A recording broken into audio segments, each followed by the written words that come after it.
अब हम समझेंगे 1:1 कार्डिनलिटी रेशियो, या आप कह लो कि 1:1 मैपिंग कंस्ट्रेंट। ओके, तो जनरली जो ये मैपिंग कार्डिनलिटीज का जो कॉन्सेप्ट है, ये जनरली बाइनरी रिलेशनशिप्स पे ज्यादा पढ़ा जाता है, ज्यादा वर्क करता है या ज्यादा पढ़ा जाता है। ओके, इसके ऊपर की जैसे टर्नरी है, क्वाटरनरी है, आप चाहो तो वहां भी यूज कर सकते हो, लेकिन वहां पर उतना ज्यादा ये यूज नहीं किया जाता है प्रैक्टिकली। ओके, तो बाइनरी रिलेशनशिप के लिए क्या होना चाहिए? एक रिलेशनशिप दो एंटिटी सेट के बीच में होनी चाहिए। ओके, तो ये एक बाइनरी रिलेशनशिप हमको गिवन है, जिसमें एंटिटी सेट E1 है, एंटिटी सेट E2 है, और ये रिलेशनशिप R है। ओके, तो अब सपोज करो कि E1 में जो एंटिटी अकरेंसेज हैं, या कह लो जो एंटिटीज हैं, वो E1 से लेके E4 तक ये 4 एंटिटीज हैं, और E2 में जो एंटिटीज अकरेंसेज हैं वो D1, D2, D3 से लेकर D6 तक है। ओके, अब मैं आपको इसमें एक्सप्लेन करने वाला हूं 1:1 मैपिंग कार्डिनलिटी। ओके, तो इसकी डेफिनेशन देख लेते हैं। जो 1:1 की जो डेफिनेशन कह लो या कंस्ट्रेंट कह लो, क्या कंस्ट्रेंट है? कंस्ट्रेंट है एन एंटिटी, या कह लो एंटिटी अकरेंस इन E1 क्या है? एंटिटी सेट है, इज एसोसिएटेड विद एटमोस्ट 1। यहां पर इस पॉइंट को नोट किया जाए, जब भी मैं एटमोस्ट 1 लिख रहा हूं, इसका मतलब है 0 और 1। ओके, 0 के नीचे नहीं होगा, और at most 1 entity in E2। Okay, and vice versa बोल सकते हो। कैसे? एन एंटिटी इन E2, इसकी एक entity can associate with at most 1 entity in E1, इसकी एक एंटिटी एटमोस्ट 1 के साथ एसोसिएट कर सकती है। ओके, और सिमिलरली इसकी एक एंटिटी E1 की एटमोस्ट 1 के साथ एसोसिएट कर सकती है। ये कंस्ट्रेंट है। ओके, तो इसको हम जरा देखते हैं। कहता है एन एंटिटी इन E1, तो मैं सपोज करो ये E1 को ही, स्मॉल E1 को ले लेता हूं entity. Okay, is associated with at most 1 entity in E2। तो मैंने कहा ये सपोज करो कि इसकी रिलेशनशिप मैं किससे करता हूं? D2 से करता हूं।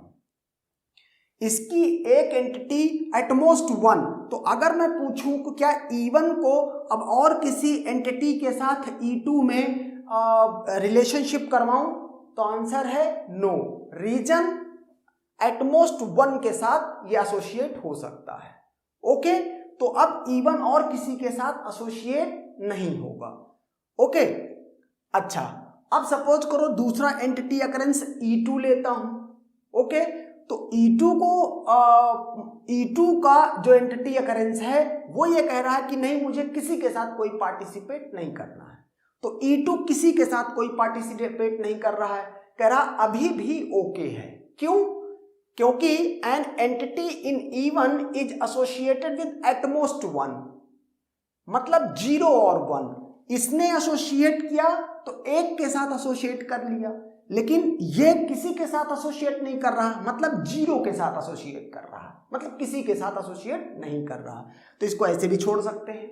ओके, इसके बाद E3 को लेता हूं, तो E3 कहता है कि मैं D4 से एसोसिएट होऊंगा। ओके, सिमिलरली E4 कहता है मैं D6 के साथ एसोसिएट होऊंगा। ओके, अब यहां पर एक कॉन्सेप्ट देखना, ये हमने अभी E1 के लिए बात की है, मतलब सिर्फ इतनी बात की है आपने। अभी बाकी बची बात जो ये वाली है, an entity in E2 is associated with at most 1 entity in E1। तो यहां देख लो D1 कितनों के साथ एसोसिएट कर सकता है? एटमोस्ट 1। तो ये चाहे तो इन 4 में किसी के साथ एसोसिएट कर सकता है। कि लेट मैंने क्या किया, इस D1 को एसोसिएट कराया इस E2 से। D1 एसोसिएट करना चाह रहा है E2 के साथ, तो वो एसोसिएट हो गया एटमोस्ट 1 के साथ। तो अब D1 E2 के साथ हो गया है, अब इस और किसी के साथ एसोसिएट नहीं कर सकता क्योंकि एटमोस्ट 1 और एक पूरा हो चुका। अब D2 अगर सपोज करो मैं कहूं कि D2 किसी के साथ एसोसिएट हो जाए, तो आप देख लो क्या हो रहा है, D2 एसोसिएटेड है E1 से, आप कह रहे हो D2 किसी और के साथ एसोसिएट होने जा रहा है, इसका मतलब D2 2 के साथ एसोसिएट हो रहा है, और जबकि ये क्या कह रहा है एटमोस्ट 1, इसका मतलब ये पॉसिबल नहीं है। ओके, ये बात ध्यान रखना। D3, अब लेट की D3 किसी के साथ भी एसोसिएट नहीं हो रहा है। अब यहां पर D4, D5, D6 को आप देखो तो D4 और D6 तो एक एक के साथ एसोसिएटेड हैं।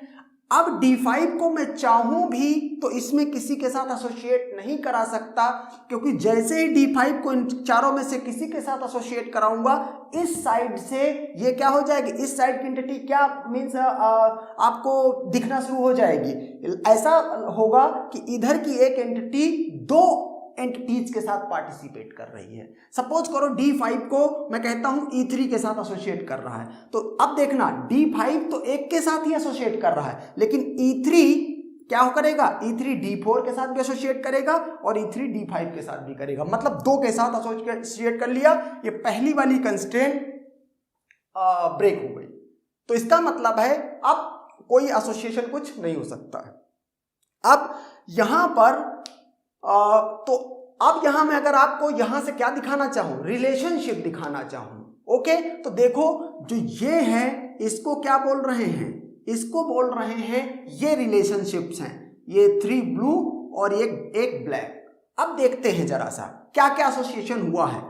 E1 का D2 के साथ, E1 का D2 के साथ, ओके, E2 का D1 के साथ, E2 का D1 के साथ, E3 का D4 के साथ, ओके, और E3 का D4 के साथ और E4 का D6 के साथ, E4 D6।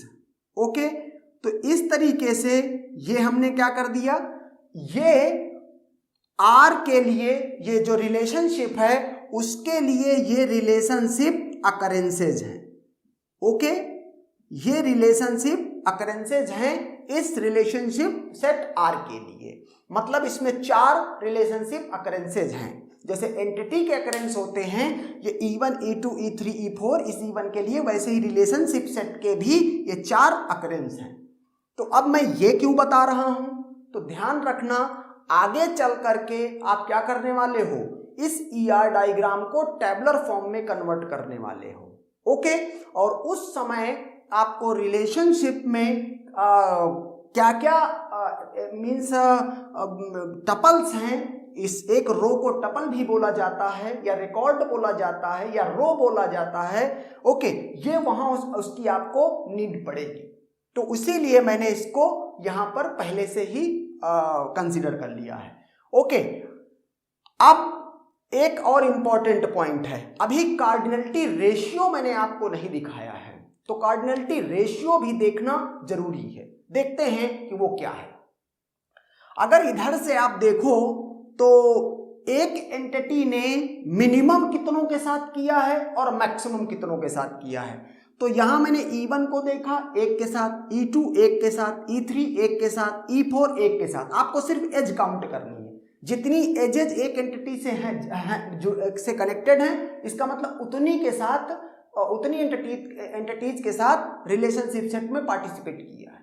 ओके, तो सबने 1-1 के साथ किया, तो मैंने क्या कर दिया, यहां पर ये 1 लिख दिया। ओके, अब देखते जाना, यहां पर जो ये एंटिटी है मैंने इसके लिए क्या किया, D1 ने 1 के साथ किया, D2 ने 1 के साथ, D3 ने 0 के साथ, D4 ने 1 के साथ, D5 ने 0 के साथ, D6 ने 1 के साथ। इसका मतलब 2 तरह का वो निकल के आ रहा है, 2 तरह का एसोसिएशन निकल के आ रहा है। तो मैं दोनों को लिखता हूं, एक को लिखा ये मैंने 0, ओके, और एक को लिखा मैंने 1। ओके, अब यहां पर मैं इसको क्या कह दूंगा, मिनिमम इक्वल टू 0 और ये maximum equal to 1। Okay, maximum equal to 1। अब आप देखो, और इधर क्या हो गया, min equal to max equal to 1। इधर मिनिमम मैक्सिमम दोनों 1 है। अब आप ओरिजिनल कार्डिनलिटी की जो डेफिनेशन थी वो देखो, क्या कहता है, मैक्सिमम नंबर ऑफ। तो मैक्सिमम क्या है, मैक्सिमम तो इधर 1 है और ये क्या है, मैक्सिमम 1 है। ओके, और इसी के बेसिस पर अब इसमें मैपिंग ये 1 to 1 हो रही, मैक्सिमम इधर से मैक्सिमम इधर से। तो आप देख लो, एट मोस्ट 1, एट मोस्ट 1, और ये एट मोस्ट जो वर्ड है ना, मैक्सिमम। ओके, एटमोस्ट तो 0 से समथिंग तक है, लेकिन उसकी जो एटमोस्ट में जो मैक्सिमम वैल्यू है वही कार्डिनलिटी रेशियो डिसाइड कर रही है। तो इधर से 1 है तो हमने क्या किया, ये 1 कर दिया, इधर से भी 1 है, हमने इसको क्या कर दिया, ये 1 कर दिया। आप चाहो तो 1 1 ऐसे लिख दो, कई बार लिखा हुआ नहीं होगा, एक एरो इधर होगा, एक एरो इधर होगा। एरो का मतलब 1 to 1 मैपिंग। ओके, जिस साइड एरो है उस साइड 1।